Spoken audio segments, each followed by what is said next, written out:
À la page 6 de l'annexe I, on va maintenant couvrir la section 3, la notation en puissance de 10. Donc, à la page précédente, on a vu qu'il existait des puissances de 10. Maintenant, on va parler de qu'est-ce que produire un nombre en notation de puissance de 10. Bien, les puissances de 10, on en a une certaine série ici, donc on a compris le principe. Le centre étant 10 à la 0 qui vaut 1, c'est une propriété des exposants. 10 à la 1, ben, on grossit, puis 10 à la moins, on rapetisse de l'autre côté. Faites prendre le temps d'arrêter et de lire les petits paragraphes qu'il y a ici. Donc, pour bien comprendre ce qu'il dit dans le paragraphe ici, c'est qu'il n'y a rien de mieux que de faire des exemples. Encore une fois, je rappelle le principe là, que des fois, ça peut vouloir dire déplacer la virgule vers la droite, puis des fois, la virgule vers la gauche, quand on est négatif. Donc, on va se faire des exemples de ça. Donc, j'ai un gros chiffre. Je pourrais l'écrire de différentes façons. Pas nécessairement le plus simple quand je garde tous les chiffres, mais si je déplace ma virgule de 8 fois, donc là, c'était 3 chiffres, donc ça revient à la mettre justement ici. Ben, évidemment, il faut que je fasse x 10 à la 8 là, pour demeurer la même valeur. Donc, si tu as bien réussi à mettre le bon exposant, mais ton chiffre ici te dit de combien de fois il faut que tu déplaces la virgule, dans ce cas-ci vers la droite, pour retomber sur le chiffre original. Okay. Évidemment, quand on a des gros chiffres, ben, si on traîne tous nos chiffres comme ça, on n'a pas pratiquement rien gagné.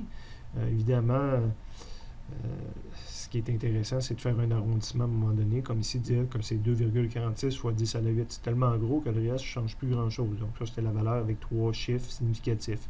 Donc c'est une notation en puissance de 10 avec 3 chiffres significatifs, 3 chiffres dans le nombre que je retiens. L'inverse, un très petit nombre, ben, je peux le réécrire. Dans ce cas-ci, je vais avoir déplacé la virgule pour jusqu'ici de 3 autres, donc de 6 fois.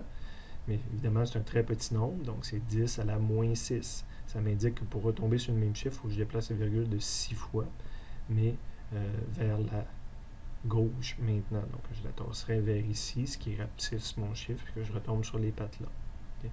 Encore une fois, je pourrais faire un arrondissement. Exemple ici, 6,8 fois 10 à la moins 6. Donc, j'ai une notation puissance de 10 avec 2 chiffres significatifs.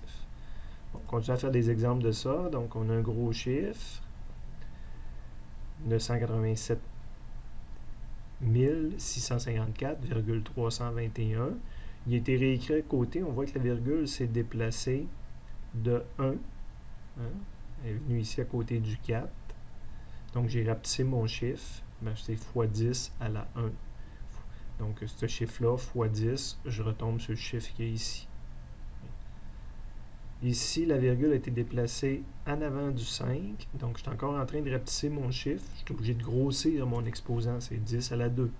Quand je vais vouloir retomber sur mon chiffre, le 10 à la 2 indique qu'il faudrait que je tasse la virgule de 2 pour retomber à ce qu'on avait tantôt. Et on l'écrit une dernière fois, la virgule est rendue où le 6, ben, c'est le principe, je continue à grossir l'exposant. Donc, tout ça, c'est des équivalences. Ici, il est tassé jusqu'au 7, je suis rendu à 10 à la 4. Jusqu'au 8, il vaut maintenant 10 à la 5. Puis je peux même continuer à le tasser puis rapetisser mon chiffre, je suis rendu à 10 à la 6. Tout ça, c'est des valeurs équivalentes. Et finalement, il était encore tassé, ça me rajoute un 0. Donc ici, je ferais 10 à la 7 et ce principe-là continue d'exister. Je peux la tasser de l'autre côté. Hein, c'était le nombre qu'on avait au départ. Maintenant, la virgule est rendue après le 2. Fait que mon chiffre ici est plus gros que là. Donc, il va falloir que je le multiplie par quelque chose de plus petit. 10 à la moins 1, j'ai tassé la virgule d'une fois. La virgule est tassée après le 2. Pour retomber avec ce que j'avais avant, il va falloir que je fasse que ce chiffre-là est trop gros par rapport à lui. Donc, il faut que je le multiplie par plus petit. Puis là, la virgule a été tassée de 2, mais c'est 10 à la moins 2. Puis là, la virgule semble être rendue après le 1, alors qu'au départ, elle était ici. Donc, ce chiffre-là est 1000 fois trop grand, donc 10 à la moins 3. Et ça continue comme ça. Même là, j'ai rajouté un 0 par rapport au chiffre de départ. Donc, ce chiffre-là est 10 000 fois trop grand. Il faudrait que je le divise par 10 000 pour tomber sur mon chiffre de départ. Il faudrait que la virgule qui est en arrière du 0 ici se déplace de 4. 10 à la moins 4. Donc, toutes ces valeurs-là sont équivalentes. C'était tous des notations en puissance de 10. En plus, n'importe quand, j'aurais pu faire des restes d'arrondissement. Donc là, j'ai montré un exemple. J'ai pris celui qui était à la puissance de 3. Donc la virgule a été tassée de 3 fois. Le chiffre est plus petit, il faut que je le grossisse de 10 à la 3. Puis là, j'ai fait un arrondissement. Donc ça, c'est une notation en puissance de 10 avec la puissance de 3. Puis un arrondissement au quatrième chiffre significatif. J'ai gardé 4 chiffres qui partent. Bon, dans tous ces choix-là, y a-t-il un choix qui est meilleur qu'un autre? Oui, c'est ce qu'on appelle la notation scientifique. Okay? La notation scientifique, quand on vous dit pas juste de le noter en puissance de 10, mais de le noter en notation scientifique, c'est une notation de type puissance de 10. Mais là, dans tous ces choix-là, tu mets la virgule toujours après le premier chiffre. Donc, tu te gardes un chiffre à gauche de la virgule, puis tout le reste à droite de la virgule. Donc, dans ce cas-ci, ça nous demanderait de déplacer une virgule de 3, 4, 5. Donc, c'est un 10 à la 5. Donc, ça, on appelle ça la notation scientifique. Il me reste juste un chiffre avant la virgule. Et bien souvent, après avoir fait notre notation scientifique, on ne gardera pas tous ces chiffres décimales-là. Donc, on va décider si on l'arrondit avec combien d'arrondissements. Donc, là, ici, je l'ai conservé avec 4 chiffres significatifs. Donc, j'ai encore mon 10 à la 5, mais j'ai fait un arrondissement.